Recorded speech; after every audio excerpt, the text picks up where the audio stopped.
favorites presented by DraftKings. The crown is yours. We are an Action Network podcast. I'm Brandon Kravitz, your host, back at it with half the crew. The first lady of the pod, Kendra Middleton, is with me before she hops on a jet and heads elsewhere. We'll talk about that in a second. The Prime Minister of Degenerate Nation, Stuckey, is buried in Ken Palm ratings right now. We'll chat with him on Thursday's pod. We're talking NFL Combine today with our special guest, Ryan Roberts, NFL draft analyst from AtoZSports. Kendra, you are headed out of the country here soon. What's the occasion? What takes you away from us? I am so excited. I have been telling you guys that this is one of my last brain power tasks before I can paint my nails, lather myself in self-tan, and get ready to get on a plane. I'm actually going to Portugal. It is my birthday on Sunday, so I'm going out of the country, going to be drinking some wine, probably spending too much money, and eating a lot of good food. Is there a reason why Portugal was chosen? I know that you love to jet set around the world. You're very well traveled. Is this a place that you've been before, or is this a new experience?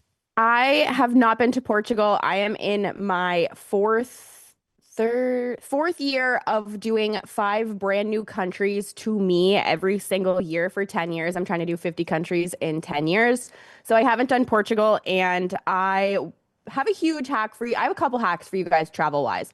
One, to make the most out of your PTO, if you live on the East Coast, leave on a Wednesday night. Most like red eye flights over to Europe leave around 8, 9 p.m. You land at 8 or 9 in the morning on Thursday. You only have to take off Thursday, Friday. And if you make it a long weekend on a Monday, you don't even have to take off Monday. You get 5 days for the cost of 2 or 3 of PTO. And it's a direct flight for me from here. So that's what I'm doing. And go somewhere with a Michelin guide because you can pre-book and you don't have to spend a ton of money to eat good food. So Portugal has direct flight, 6 hours, easy enough to hop over there for a couple days. Michelin guide, lots of wine, and weather that is not 25 degrees. Yeah, that's a hack. We're always looking for good ideas and great value on this podcast, and that definitely delivers on all of those things. $400 round trip, direct. That's great. I have not left the country in a while. I don't think I've left the country. In fact, I know that I have not left the country since my wife and I went on our honeymoon in Jamaica. Ooh. And this is one of the things. I know that you're somewhat anti-having children. You're not anti-children, but anti-having your own. I want to adopt. I don't want to give birth. But don't you want to adopt like a teenager or someone that's already full grown? Yeah, I want to be like 50 and adopt a couple teenagers. So this will put because you love to travel so much, this will push you away from that. I used to love to travel as well. It is so difficult, somewhere between difficult and impossible to do that with a young kid. So it has completely slowed travel, especially the idea of leaving the country right now, because I wouldn't bring him with me, would give me hives. I have global entry. Just get global entry. It solves all your issues. Plus, with everything going on, I'm afraid I won't be allowed back in. So, I'm not. Leave me in Portugal, bitch. Leave me there. See, that's I can't risk that. But call me xenophobic or whatever. I'm not leaving the country anytime soon. I'm not leaving. I'm leaving. All right, Kendra, what's on your mind today? Okay, so no Stuckey, so we're going to go rapid fire. I have 3 questions. Recently, I wound up on the side of internet where boyfriends are letting their girlfriends tase them just to know what it's like. I have accidentally tased myself before. I actually have a video of it if anyone has any interest in seeing it. But would you let your wife tase you for the one time just to know? I think it would have to be a special occasion, like our anniversary is coming up. Like it's our anniversary, you can do it one time. Yeah, anniversary is coming up on the 11th, and if this is what she wanted, I would succumb to that, but probably not. You got to draw the line somewhere. What if I told you it's not that bad? I'm not that curious to know what it feels like. I've seen it on cops. It looks pretty painful when crackheads are getting tased. Tasers, though. So what's the difference? What are we looking at here? Like a stun gun tase. I mean, I guess. I know that my wife could convince me to do it. I have a taser. I'll bring it when we all meet up. All right. For content. I would say my answer is Maybe. 65% to the no. I wouldn't do that unless she asked nicely on an occasion. Okay, question Hey, number it's two. Christmas morning. Let me tase you. Yes. That's hey, if you that would be a good gift actually for a girl. Okay, question two. Mary kill, rain, wind, snow. I'm killing wind. Wind is so obnoxious and it makes the cold exponentially worse. Um, all of my worst experiences sitting at sporting events and things like that are due to the wind, not Mm-hmm. necessarily any sort Yeah, of other I'm with weather you on element. that. It smacks you in the face. There's nothing you can do about it. Yeah. For a rain, if you're that bothered, get a umbrella. There's no Mm-hmm. umbrella for wind. The Yeah. windbreakers, total scam. Yeah. So I would definitely kill the wind. I think I would the snow because that's more of like a one night stand thing. I've Mm-hmm. been in Florida for a long time. I was born in Baltimore. I I know snow. I've seen snow. It's great to visit snow. I would not want as an adult. I've never had to shovel it out of my driveway. I can't imagine having to do that on a Yep. day-to-day basis. So that is very much one night stand material. And then I guess I'd marry the rain Yeah. because there's nothing better than you've got nothing to do. You're off all day. You drank too much the night before and all of a sudden it just starts storming and you're I'm in parked in the lockstep with you house. here. Oh, the vibes are immaculate. I'm So in I would, yeah, lockstep. I can definitely marry that. We have some arguments in our chat section on production, but question number three. Do you wish your friends still had to MySpace rank you on social media so you knew where you stood with people? This would have been a very difficult question years ago. I was thinking about how I would even go about doing this myself. In the past, when this was a thing, we had to make some business decisions, and Mm-hmm. some people had to get lopped off that maybe didn't deserve it because there was limited space. Now, I mean, I would be taking applications to get to eight. So I don't think I would be all that offended. I'm pretty confident in the three or four people that would have me in a top eight, and then anything else would be a surprise at this point. Maybe what would be awesome though is if we had some big listener of this show, somebody who's they're into every second of every episode. If we started sliding in to some other Listeners, people's top eights that we weren't necessarily familiar with. So my top eight count, as far as where my face would appear, might even be higher than it's been in the past. But in terms of me coming up with a good top eight for the people in my life, it'd be rough. I mean, obviously you and Stucky would be on there for it's more sure. so like where you stand with other people. Like, I think it would be easy for me to make my rankings, but what I want to know is would the people on my rankings rank me similarly? We're probably better off having gotten rid of that, but it was good to know where you were at in some respects. Yeah, that's what We I kind of miss is like knowing where I stood with people. and it was you could be much more somewhat direct and subtle at the same time with telling someone that they're on the shit list was, hey, you're not going to text them and say, hey, you're off the top eight, but eventually, they'd see They it would check. and they Yeah. would know that they up and that it's time to get it right. So maybe there's something to that. All right, you Yeah. got anything else before I move on to the Houston Texans? No, just my dog barking at somebody in the hallway. All right, take it easy, Jackson. Our main dish today, the Texans have been busy. They released safety Jimmy Ward. They traded Titus Howard to the Browns for a fifth. But the big one that we saw yesterday, they made a deal with the Lions acquiring David Montgomery. They sent out Juice Scruggs, a fourth round pick and a seventh round pick. Is that too much for a running back that hasn't eclipsed 775 yards for the past two seasons?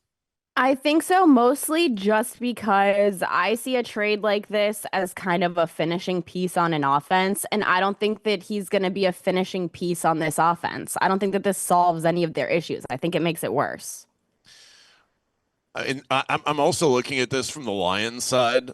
As exciting as this is for Jahmyr Gibbs dynasty managers, for which I am one of them, I feel like they're going to do something with that Montgomery role. It was Jamal Williams before that, then they upgrade to Montgomery, and lately Montgomery hasn't really felt like anything special.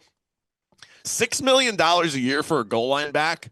And now, I mean, to your point, now you look at it from the Houston side too. Okay, so they have Woody Marks and David Montgomery. Does that really fix their offense? They're going through these changes. They're releasing guys on defense. They're clearly trying to upgrade that offensive line, which was a major issue. But this feels like putting duct tape on the ship that's starting to take on water for the Houston Yeah. Texans. I'm not sure how much it actually helps their offense. I think that Yeah. it clears things up for fantasy, but does it actually make the Houston Texans all that much better? I don't think so. And the thing is, too, is with Ragnow retiring and Scruggs moving, like it helps the Lions a lot more than it does the Texans. And it's just, I don't think that this makes them. And here's the thing. Here's how I have come to terms with it and how I talked myself off the ledge yesterday. This move doesn't move them anywhere in the division for me, which is what I think that they need to think about moving forward. One, you and the Jags are right there neck and neck. Depending on how the draft goes and what kind of rookie production you get, you guys are probably that one too. But with the coaching changes and everything in Tennessee, I think that they're about to be on somebody's ass. And you can't really count the Colts out of anything anymore. If they can figure out their quarterback situation in any capacity, everything else around them is a lot better. So it's like, where did this move Houston in the rankings of the division, which is what is going to be most important for them right now? Not really anywhere.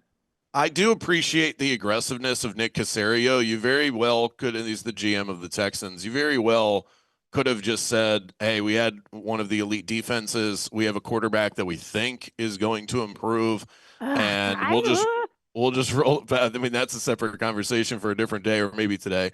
But goal line touchdown percentage over expected. So the worst teams on the goal line last year, the Saints, the Giants, the Patriots, who made it to the Super Bowl, and then the Texans. Those are the worst. Texans, Pats, Giants, Saints, best to worst, and in that order. So David Montgomery at least helps in that regard. I don't think this helps the explosiveness or lack thereof in their offense. Yeah, you can't really fix the quarterback problem with the running back. So that's the other side of this too, is what do the Texans do? I think this is going to be fascinating to watch this offseason. What do they do with CJ Stroud? This is typically when a quarterback, he's entering the final year of his contract. This is typically when teams would sign those quarterbacks to massive extensions. But now we have examples piling up of that being a terrible idea. Tua is one of them.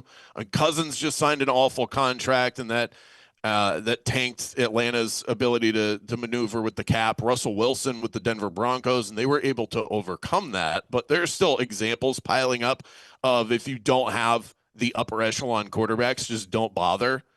I think the Texans go into next season saying that you've got to prove it, but that would be very much bucking the trend. That's not what the 49ers did with Brock Purdy. Do you think they end up signing him to some big deal? And would it be a mistake if they did that? Here's the thing. If you're in that, conversation, are you scared of losing CJ Stroud? Are you scared of pissing him off? Because honestly, I wouldn't be. So make him go out there, make him prove it. I'm not scared of losing you. If you have a good season, cool, we'll chat. Maybe I'll overpay you for my mistake a little bit, but I don't think the risk reward here is enough. It's funny how the NFL ebbs and flows like that, because for years it felt like if you had a guy that was in the top 15, you just paid him. And now all of a sudden we're seeing Tyler Shucks of the world come second round pick that's a starting level Sam quarterback. Darnold, Baker Mayfield conversation too. You could look at Indiana Jones. You can go out there. I think the other thing that's happening is we're seeing NFL teams give up so quickly on some of these young guys, and they're going somewhere else and finding it, work somewhere with somebody else. the conversation the last couple of weeks has been, who's the next Sam Darnold? We're having that conversation all over again. People are probably going to go out there and give Mac Jones another chance. I could see Anthony Richardson, as much as I don't think that he's an NFL quarterback, getting another chance somewhere. People are probably going to give Kyler a chance for that same conversation. With the way that trend has continued over the last couple of years successfully in multiple situations, I don't think that you go out there and you pay a guy like CJ Stroud. It's such a copycat league, and for years we saw teams that just said, okay, we have middle of the road quarterback play, we got to pay him so that we don't end up at the bottom of the NFL. And like you said, it's just we're almost in this quarterback surplus right now, or there's no reason to do that, and teams would rather bottom out with a bad quarterback than to be stuck with a bad contract on the books. No position is worse than where the Miami Dolphins are right now. Nobody's trying to pay $50 to $90 million for a quarterback that you don't even want to see you don't want to see them on the football field. And CJ Stroud that dude was awful in the playoffs. Yeah. Yeah. All he had to do was beat a Drake May who had, similar kind of issues throughout the postseason, and your defense wasn't even enough to help you do that. And they did everything. So I did not know that there were side bets going on whether or not I would bring up the Miami Dolphins. Okay, they're in a bad quarterback situation. Minus 850. Wow, that was pricey too. You had to lay some juice on getting that one. Real quick, also Jahmyr Gibbs, final year of his contract, so now he's the lone star running back in the backfield. What was that nickname? Those two had a nickname, Gibbs Sonic and Montgomery. and something.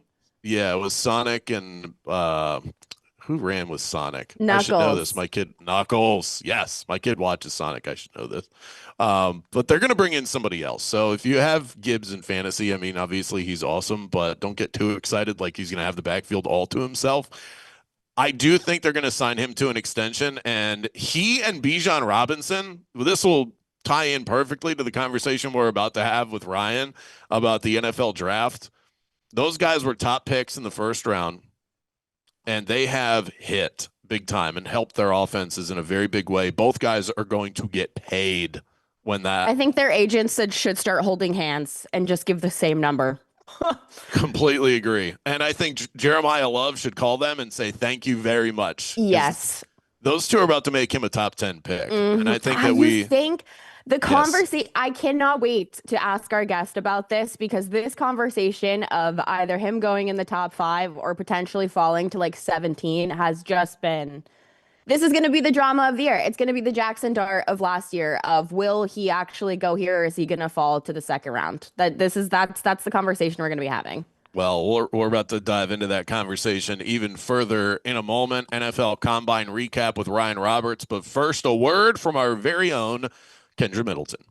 The Favorites podcast has teamed up with DraftKings Sportsbook, where new customers can bet $5 and get $200 back in bonus bets if your bet wins. Stay in on the action and use your bonus bets on DraftKings same-game parlays for a shot at an even bigger payout. To get started, use promo code FAVORITES when signing up with DraftKings. Again, use code FAVORITES when signing up with DraftKings. Bet $5 to get $200 back in bonus bets if your bet wins. The crown is yours. The NFL Combine is in the books. We've got risers, we've got fallers, and we bring on our special guest this week to comb through it all. Ryan Roberts, NFL college football analyst from AToZSports. Ryan, thanks for hanging out with us. How you doing today? I'm good. Thank you guys for having me. It's, I'm kind of just getting back in the groove of things a little bit, got back over the weekend after a few days in Indianapolis. It's my favorite week of the year, but I feel like I need a few days afterwards, just kind of recoup and get back to the swing and, being dad and kind of doing that balancing act. But I'm excited to be on here. Thank you guys so much. How many prawns did you eat at St. Elmo's? Actually, none. I don't know if I want to admit this on air, but I'm not really a shrimp guy in general. I did have 3 steak dinners in 3 straight nights, though, if that makes up for it. So I had a lot of steak, but no St. Elmo's.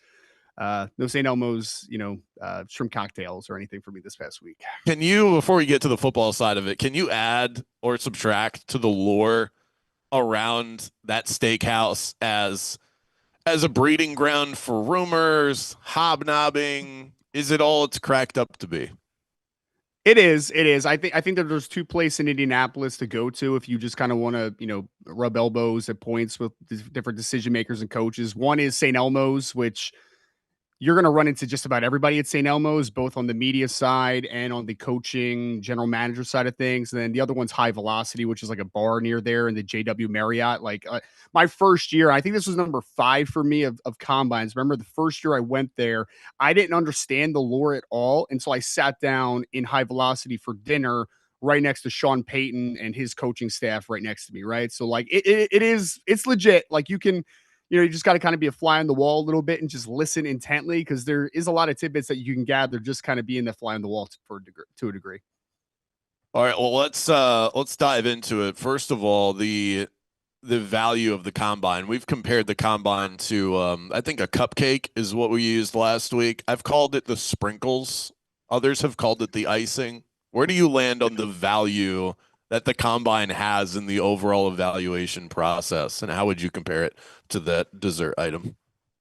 So for me, like for the media side of things, I think that this is actually like the base of the cupcake. Like this is the foundation, is kind of how I would quantify it, because when you're at the Senior Bowl or you're at East West Shrine or you go on the Pro Day circuit, like all those types of things, you get the sprinkles of information. But from like a media side of just like information gathering, there is no place like Indianapolis for just kind of getting like legit intel. I mean, it's lying season, so there's always some information that you just kind of have to disregard and comb through, but you really do find a lot of good stuff, because this is the only pre-draft event where you have every media member who matters to every coaching personnel, decision makers, agents, players, 318 players all under the same roof. So if you're good at it, like you just know how to hear things, right? And how to cipher through things. So I think foundationally speaking, it for us on this side, I do think that it is a very important part. For the actual NFL evaluator side, though, I think that it probably is sprinkles, to your point, right? Like I think that you have already done the bulk of the work. It's the film, it's the eye in the sky. Like that stuff carries the most part of this evaluation process. After that, it's just, does he check out athletically for what I saw on film? It's a verification process. Does he interview well, and do the medicals check out? So it's still an important part of the process, but the overall most important part is, what did you do during the 2025, college football season? So you were boots on the ground. I needed to know if the combine is back. There were more big name players from college football this year than we've seen in the last couple of years participating. Will this stay? Was it random? Does the clickbait aspect help some of these guys in the long run show up, participate, maybe get a little bit of that viral, fame before the question mark of their career takes over? What was kind of the vibe of, like the Jeremiah Loves of the world being there and participating and seeing more of these big name guys on every side of the ball? Maybe not so much the quarterbacks, but did it feel like the energy was back at the combine this year? Yeah, I think there was a lot of energy from the players' side. The media was a little bit. It was a little bit inconsistent from just like the media availability perspective, because a lot of the media was dealing with like the blizzards in the Northeast, right? So like travel was hard. I mean, myself, like I had to deal with it as well. So like the media presence wasn't as strong as it has been in a couple combines that I've been to. But from the player side of things, absolutely. I mean, I think that they set a precedence, right? I think it was Amon-Ra St. Brown on Caleb Downs and Josh Downs podcast that basically said, like, if you're going to run fast, go run fast, right? So like that's what we saw this past week of, if you're confident in your athleticism, show it off. And I think that Jeremiah Love did that, to your point of running 3.436. Arvell Reese and Sonny Styles, who are both probably going to be top 5 to top 6 draft picks, decided, I'm going to run 4.46 in the 40, and I'm going to do the position drills. And Sonny Styles did all of the testing. So I think that just kind of seeing those guys test, even Cornell Tate, like most people didn't think Ohio State's receiver was going to test this week. And I know there's been a lot of controversy over running 4.53 and being the first wide receiver off the board, but he showed up and he decided to test last minute, which I just kind of think adds to that precedent a little bit. So I think if they see more and more players of that status and that magnitude continue to test, I do think that's going to set a good standard for the people coming moving forward, because at the end of the day, there's always going to be people that opt out, but the people that opt out more than most, in my opinion, would be guys that either don't have anything to gain, but more than anything, it's guys that don't think they're going to test well. Like I wasn't shocked to see Ruben Bain from Miami not test, because I just don't think he's going to be a good tester. Sonny Styles, on the other hand, didn't really have a ton to gain, arguably, but he decided, I'm going to put an exclamation point next to my name in this draft, and he was able to solidify things. Yeah, so that kind of leads into my next question. Over the last couple of years, we've seen guys run faster, jump higher, get stronger, overall look more impressive. What is more responsible for some of these numbers, specifically the quick jump in the numbers? Is it the sports science? Is it the nutrition and all of that? Or is it more focus being on the drills that they train for, right? Like a lot of these guys are going to participate in things that are going to make them look good, specifically something like the 40-yard dash and a focus on that and particularly preparing for it. Which one do you think is more likely?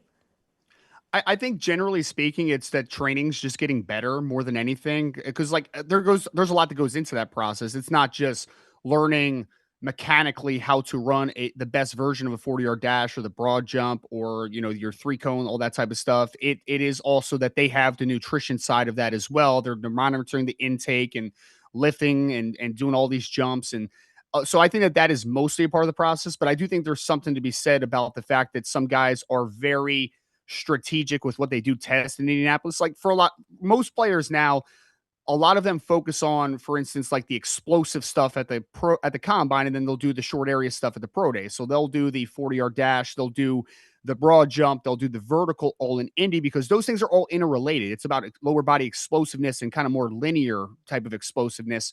And then they'll train for all nonstop for weeks for the pro day of doing their best 5-10-5 and the three cone. So I think that you're definitely compartmentalizing how you attack the process. But I think overall it's just partly evolution. Guys are getting bigger, faster, stronger, just generally speaking. But I think more than anything, it's the training aspect of it. I mean, if you go down to like Bomarito or one of the Exoses across the country, like these people know what they're doing, obviously, and they're getting a lot of results.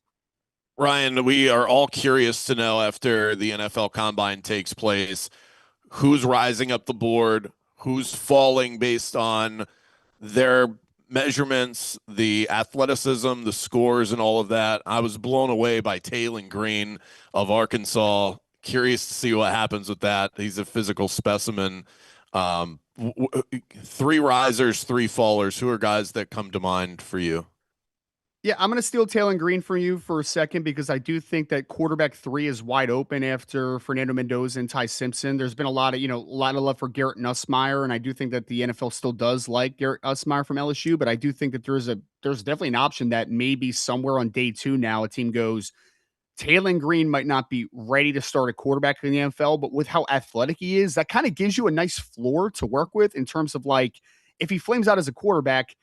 I think an NFL offensive coordinator can figure out what to do with a 6'6", 230-pound guy that runs 4.36, right? Like you can figure something out for that type of player. Is it a little bit like Jalen Milroe in that way? Is it kind of?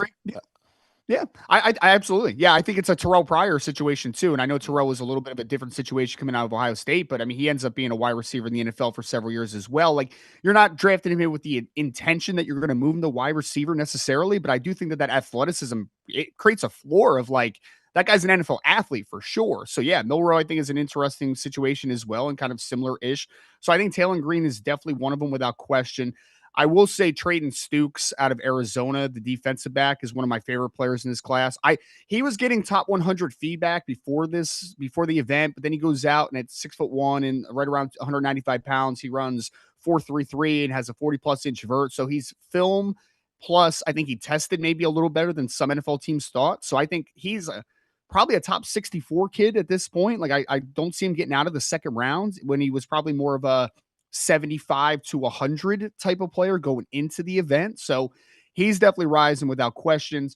And I think that there's going to be some other guys, like I'm just trying to think, like Blake Miller, I think out of Clemson's a guy that is slowly kind of ascending to a back half of first round type of offensive tackle, was kind of viewed as like probably a mid second rounder before the process started. But at 6'7" and 315 pounds with 34+ inch arms, able to test at a high level when you look at like his relative athletic score. So those are a few guys I think really kind of rose. Fallers generally in this event, it's not usually as much athletic testing. It's usually the stuff you get after the fact of like medicals and character stuff. And I do think that there's a heavier debate coming out at wide receiver than there was coming in. I think that Carnell Tate's, while I'm not worried about him running 4.53, just me speaking, like I'm not worried about that. I think the one piece of news that I got that I put up at A to Z was that Jordan Tyson's medicals came back good, the Arizona State wide receiver this past week, which is huge for him. Like that was one of the big deterrents for him in terms of him being wide receiver 1 or being wide receiver 3. So I do think there's actually going to be an interesting conversation down the stretch of who is wide receiver 1 in this class. And if it ends up being Tyson, I think we're seeing Carnell Tate mostly in like top 8s of mocks. I wouldn't be shocked if he's more in like the late teens, depending on just kind of how that wide receiver pecking order kind of falls. So I think he's a guy that could fall slightly in this process. I do think also that Garrett Nussmeier is a guy that, and it kind of goes with what I talked about with Taylon Green earlier. If Taylon Green ends up being the quarterback 3 off the board, then Garrett Nussmeier is probably going to fall a little bit. He's kind of generally thought of as like a top 75 pick. But if Taylon Green becomes the 3rd quarterback off the board, does the team kind of fill the need and just kind of keep it moving? I do think that he is a player that could trend downward a good bit in terms of, his evaluation to the NFL side of things. And then I'm trying to think of I would say, again, I don't know if I would call him a faller, but Jermod McCoy out of Tennessee had a chance to kind of stop some question marks with his injury because he had the torn ACL in the spring. He didn't play the entire year for Tennessee, the talented cornerback. And apparently he's healthy, but he should have been in Indianapolis and didn't do anything because of he just wasn't physically ready, quote unquote. So he just had a chance to kind of quiet some question marks. So a guy that I thought was going to be a top 10 pick going into this process, if he was available later in like late first round, I would not be shocked at this point. So there's a couple guys that just kind of slid a little bit, I think. So on the topic of guys rising and kind of falling, Jeremiah Love looks really good. I've heard people like Brandon say they think that he's going to be a top 5 pick. I've heard people say that if he doesn't go to the Chiefs, he's going to fall pretty far back into the teens. After being there this week, where do you think it is a realistic spot or a realistic team for him to wind up with? So going into the event, or probably like a couple weeks, prior to leading up to it, I thought that Jeremiah Love was the most likely landing spot was probably in that 8 to 9 spots with the New Orleans Saints and then the Kansas City Chiefs. Leaving the event, I think that's the floor now. Like, I don't think that's the most likely. I think that there is legitimate smoke around the Tennessee Titans at 4, and there's going to be a huge debate over positional need versus luxury and all that type of stuff. But I do think there's the straddling of the line of a conversation of, do we want to take the premium position even if we have him graded a lot lower, or do we want to take a guy that's maybe going to be an all-pro running back? So I think 4. I also think number 3 to Cardinals, Arizona Cardinals, is like a sneaky spot for Jeremiah Love. So I think his spot now is somewhere between 3 and 9. I think 9 is the floor, though. And before the event, I kind of thought that was kind of the sweet spot for him. Do you think Copycat that's league. crazy for a running back, though? Bijan Robinson, Jahmyr Gibbs. We're now starting to see the pendulum swing. Gone are the days, Ryan, of Leonard Fournette busting with the Jacksonville Jaguars. I'm trying to talk myself out of them signing ETN, dude. For the Tennessee Titans? That's no, the Jags. I'm a Jaguars fan, and I don't want them to pay him what I think he wants.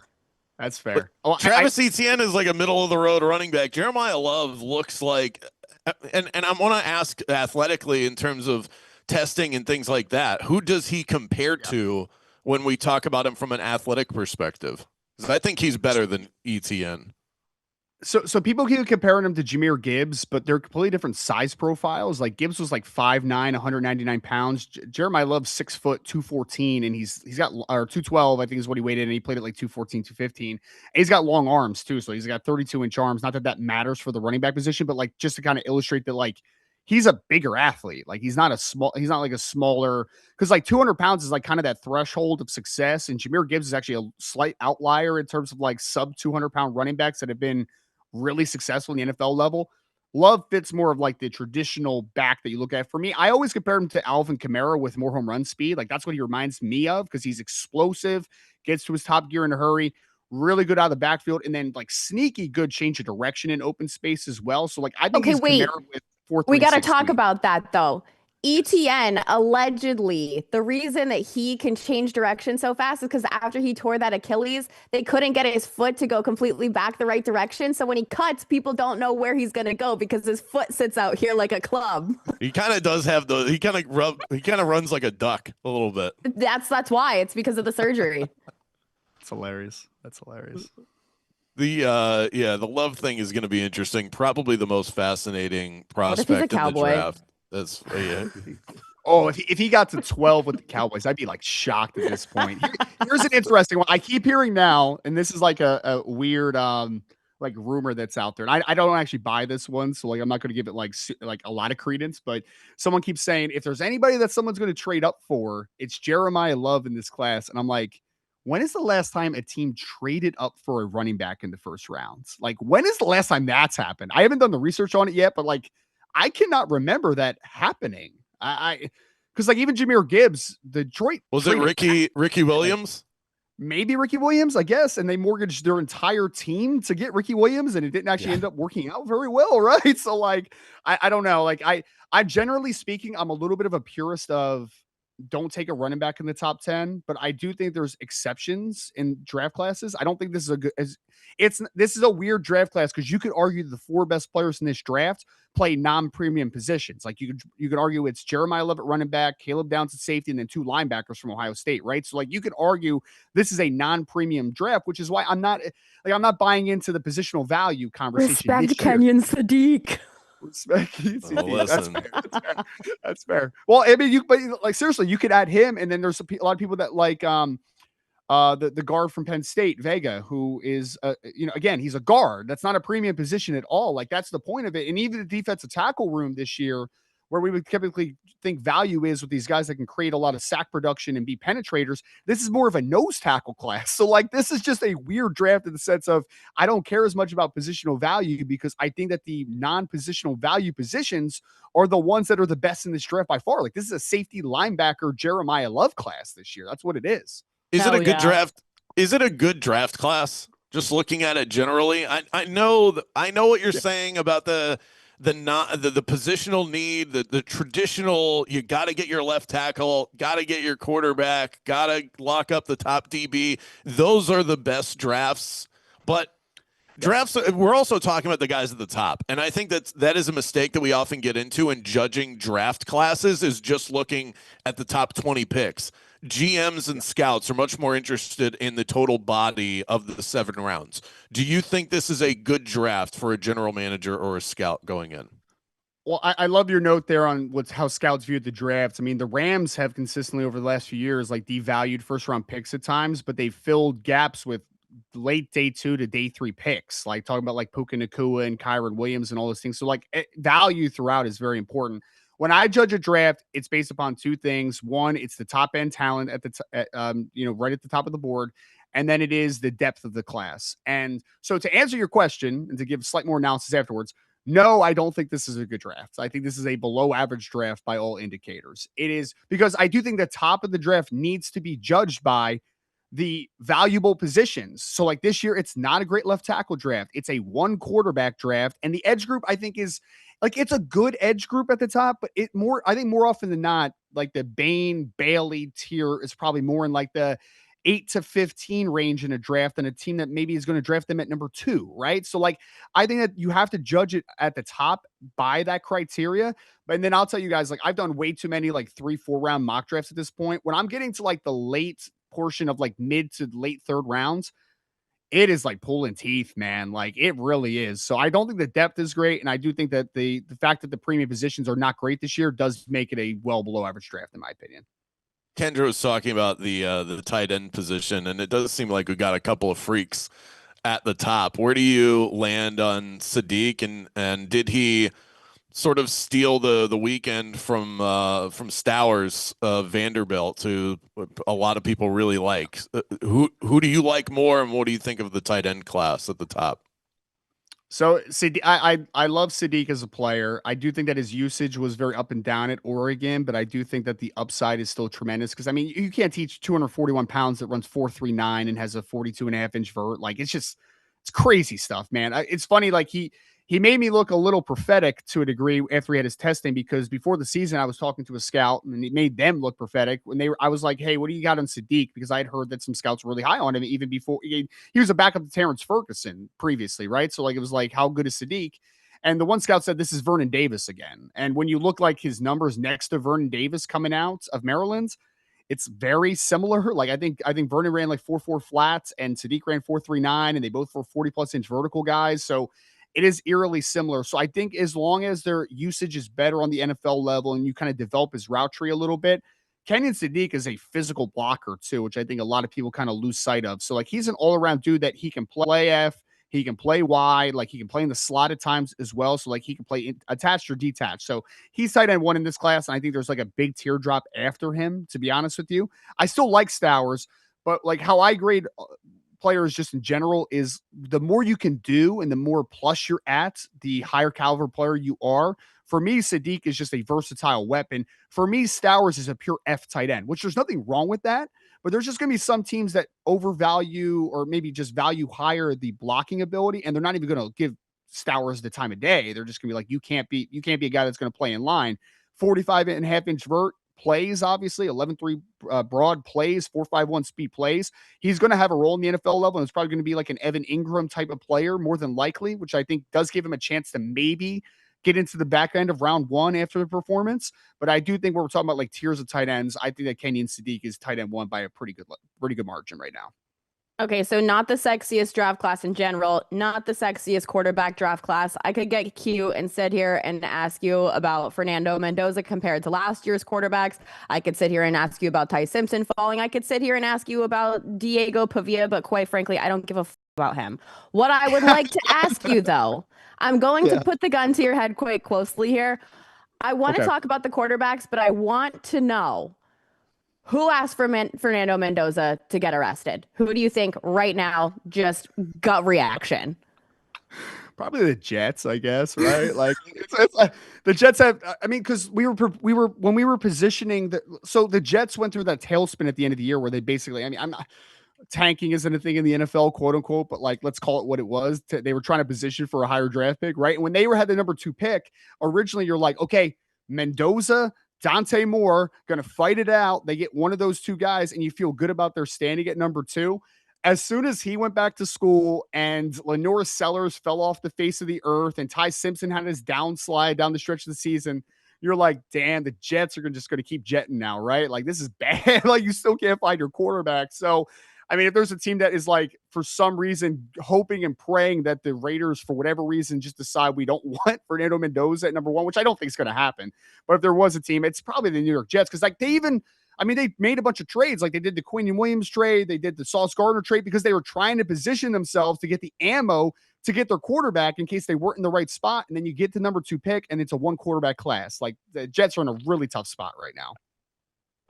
I wonder what Fernando Mendoza would have to do, what crime he would have to commit for him to actually fall in this draft with how little the quarterback position is gaining steam outside of him. Gas mask bong. I mean, yeah, it's gotta be. Laramie Tunsil situation. It's gotta be. No, there's too much legality with smoking weed now. I don't even think that would do it. It would have to be something pretty egregious for him. When I worked in San Francisco, that came out because I was interning out there when the Laramie Tunsil thing happened. We tried, and weed was already legal in California at this point. As an intern, they sent me out trying to find a gas mask at Lowe's, Home Depot, everywhere. Couldn't get one. Yeah. People in San Francisco are probably like, I don't understand the problem. That's part of the job interview out here. And you're going to overlook a lot of stuff with quarterbacks, obviously, too, right? Like you're going to overlook a lot. And unfortunately, you never say never to guys doing stupid stuff, but like Fernando Mendoza is like one of the most people you've ever seen, right? So like, good luck trying to hope that he does something stupid from here until April. Yeah, 0% chance. That's how I would. Could pull a Georgia. But it's like he's just like the last guy in the world to break the law. I don't even think he would know how to if he tried. All right, 2 last things for you. Second best quarterback in this year's draft class, and I mean, is it clearly Ty Simpson? And then how concerned are you with the Ruben Bain arm length? Sure, it's Ty Simpson by default. I mean, pretty much because like Ty had a struggling like first game of the season against Florida State, and then he had a poor last section of the season, just kind of down the stretch because he was banged up and injured. But I do think that the middle like 8 of the season was good. Like it was first round level tape, and I think the fact that he showed up to Indianapolis and he was over 210 pounds was a good step because he needs to show that he can stay healthy, right? So like I wanted him to get a little bit of body armor on him and show that maybe you're a little bit more durable moving forward. So I think that middle section of the season, teams are still going to like a lot of what Ty Simpson is. I don't know if that is a guy that eventually pushes to be a top 10 pick, mid first round, or he's a back end of the first round guy, or maybe even early second. I'm not 100% sure. I tend to think that there is a quarterback tax. So I think a team will ultimately pull the trigger on him inside of the top 32. But I do think he's firm. Like after that, it's like Garrett Nussmeier, Taylor Green. We're probably talking about more towards top 100 than we are for a top 32 selection, arguably, right? So I do think it is Ty Simpson there. For the Ruben Bain thing, I like. So when you look at Will Campbell. exactly, yeah. Funny enough, one of the guys that I was hanging out with covers the Tennessee Titans, Nick Suss for the Tennessee, and he was actually he actually called one of the best, one of the most renowned paleontologists in the country to talk about the T-Rex, and like what it sounded really weird when I first heard it, but then I read the piece, I was like, this actually kind of makes sense. Like he was basically talking about like what the deficiencies are for having short arms in like their habitat, which was just hilarious. I would actually recommend that piece. It was really fun. Will go I am a dinosaur freak immediately. Yes. It was so funny. It was like the most like off the wall thing. When I first heard it, I'm like, that is so silly. And then I read it, I'm like, it's kind of funny. Like it makes some sense, like the parallels and everything. But all that is to say, like, I'm okay with going for outliers at times if you feel really vindicated in the outlier. But when we're talking about sub 31-inch arms, people think it's silly and go to the tape. But when there's historical numbers of thousands of players since 1999, because that's where like mock draftable, goes back to, and you see that there has been nobody with his measurements historically has been a good player in the NFL. Like not a single one. You can understand why some NFL teams are like, I'm not betting on that guy as an outlier. Like there's no historical data. There's not even like one or two players. People keep trying to compare him to like Terrell Suggs. It's like, guys, Terrell Suggs had much like considerably longer arms than he did. And so like, there's just like that interesting battle of like the historical outlier conversation. I do think that Ruben Bain is going to be a good outlier in the sense of like, he's going to be a good player, but I am worried about him being a premier pass rusher in the NFL level. Cause it's not just the arm length and ability to play outside of his frame. If you have lack of length, though, at one of those types of positions, edge, offensive tackle, you need overcompensating traits, in my opinion, to make up for it. And I think that his closing speed is like very average to below average as well. So I think that he's going to cause a lot of havoc, but I don't think he's going to finish a lot of plays. So is that a guy you're taking in the top 5? I wouldn't want to. Would I rather that guy be like a mid to late first rounder? Yes. I think in most years, you'd rather him be in that bucket because he's going to be a good player. But does he have the upside to being an elite Pro Bowl or All Pro, which you want to draft inside the top 5? I just don't see that with Ruben Bain. I do have my concerns. Last thing, because everybody's curious now, if there was a Tyrannosaurus Rex in this year's draft class playing at the edge, where would he go in the draft? I mean, number 1 overall, right? I mean, like that's, I mean, I don't know what the miles per hour on T-Rex are, but I assume that they are quite fast for their size, and then they're also gigantic. So, I mean, how many blockers would you need to handle a T-Rex, a real life T-Rex? I don't know. 5, enough, right? So. Yeah, a lot. I'd worry about character concerns probably with the T-Rex.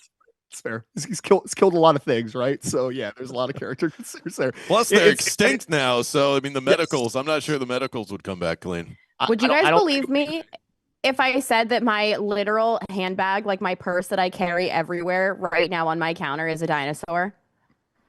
Yeah, I'm buying that. Because it is. I'm buying that. Ryan just met you, but I definitely that checks out. I respect it. My wife's is obsessed with dinosaurs. She's like, anytime Jurassic World or Jurassic Park are on, she's watching it, right? So like, I respect it. I respect it. Hey, we appreciate the time. Ryan Roberts, NFL draft, college football analyst from AToZSports. Go and check him out. Where can people find you, Ryan? What's the best way for people to discover your work?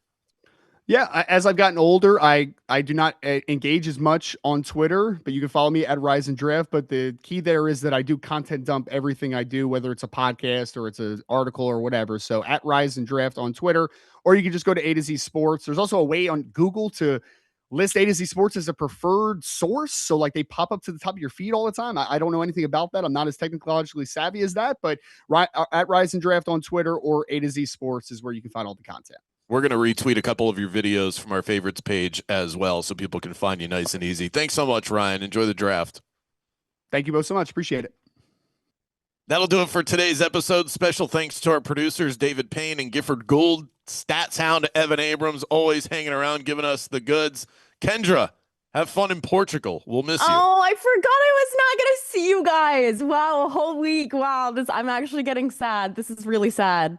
Well, we'll get a nice recap from you on Tuesday's episode. Coming up on Thursday, Stuckey will be back in the fold, and we're talking World Baseball Classic and a look ahead to the 2026 MLB campaign. You can find it all on the Action Network YouTube page or wherever you download your favorite podcasts. Our show today, presented by DraftKings. The crown is yours. Bye, Kendra. Bye.